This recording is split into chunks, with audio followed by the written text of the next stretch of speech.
सतनाम भजन ला। अपना ले जी अपना लेगा सतनाम भजन ला।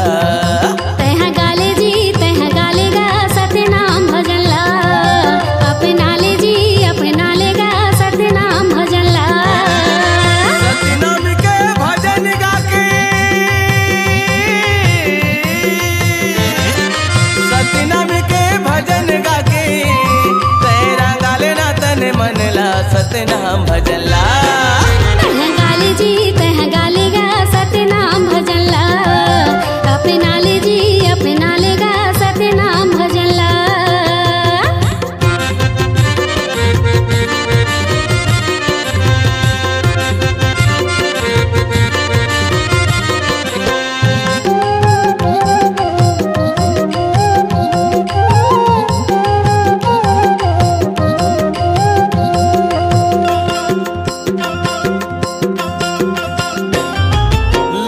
लग से भुगत के तय मानुष तन लपाए। मानुष तन लपाएगा भैया मानुष तन लपाए। मानुष तन लपाए ओ दीदी मानुष तन लपाए। मानुष तन लपा के काबर गुरु भजन ला भुलाए। गुरु भजन ला भुलाएगा भैया गुरु भजन ला भुलाए। गुरु भजन ला भुलाए ओ दीदी गुरु भजन ला भुलाए। चौरा से भुगत के तय मानुष तन लपाए। मानुष तन लपाएगा भैया मानुष तन लपाए। मानुष तन लपाए ओ दीदी मानुष तन लपाए। मानुष तन लपा के काबर गुरु भजन ला भुलाए। गुरु भजन ला भुलाएगा भैया गुरु भजन ला भुलाए। गुरु भजन ला भुलाए ओ दीदी गुरु भजन ला भुलाए।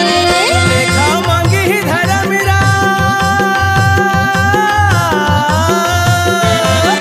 लेखा मांगी ही धर्म कैसे बोला ते बताओ बे सतनाम भजन ला। तह गाले जी तह गालेगा सतनाम भजन ला। अपना ले जी अपना लेगा सतनाम भजन ला।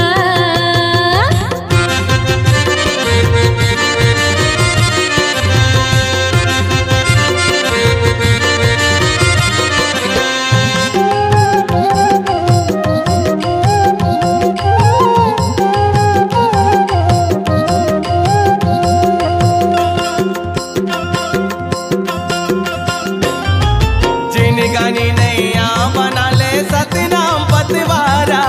सतनाम पतवारा ओ दीदी सतनाम पतवारा। सतनाम पतवारा का भैया सतनाम पतवारा। और सागर के धार में सतगुरु है खेवनहारा। गुरु है खेवनहारा का भैया गुरु है खेवनहारा। बाबा है खेवनहारा ओ दीदी बाबा है खेवनहारा। जिन गानी नैया बना ले सतनाम पतवारा। सतनाम पतवारा का भैया सतनाम पतवारा। सतनाम पतवारा ओ दीदी सतनाम पतवारा। और सागर के धार में सतगुरु है खेवनहारा। गुरु है खेवनहारा का भैया गुरु है खेवनहारा। बाबा है खेवनहारा ओ दीदी बाबा है खेवनहारा। सतनाम के साबुन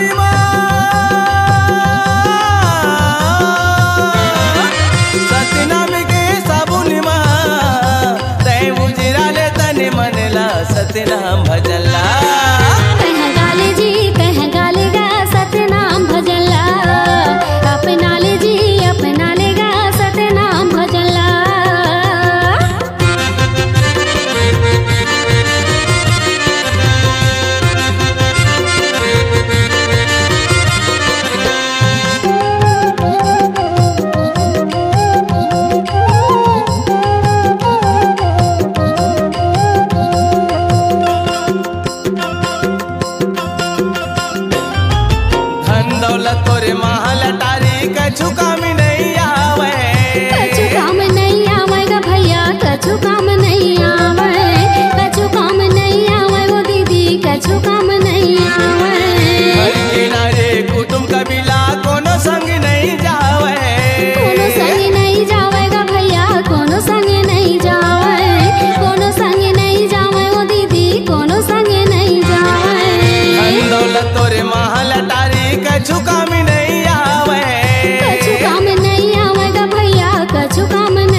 सतनाम भजन ला। तह गाले जी तह गालेगा सतनाम भजन ला, अपना ले जी अपना लेगा सतनाम भजन ला। तह गाले जी तह गालेगा सतनाम भजन ला, अपना ले जी अपना लेगा सतनाम भजन ला। सतनाम के भजन गा के,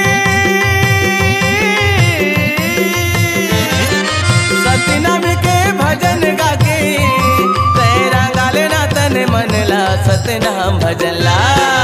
तह गाले जी तह गालेगा सतनाम भजन ला, अपना ले जी अपना लेगा सतनाम भजन ला।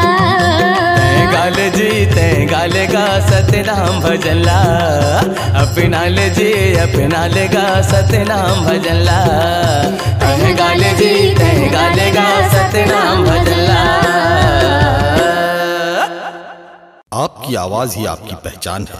यदि आप अपनी आवाज को एक नया आयाम देना चाहते हैं तो चले आइए मल्टी ट्रैक डिजिटल रिकॉर्डिंग के लिए AVM audio video studio, Khamtarai, Raipur. Mobile number 9301523929 और 7869646201। यदि आप नए एवं पुराने गीत सुनना चाहते हैं तो avmgana.com में जाकर गाना फ्री डाउनलोड करें और YouTube चैनल में AVM गाना और KK कैसेट्स को सब्सक्राइब करें।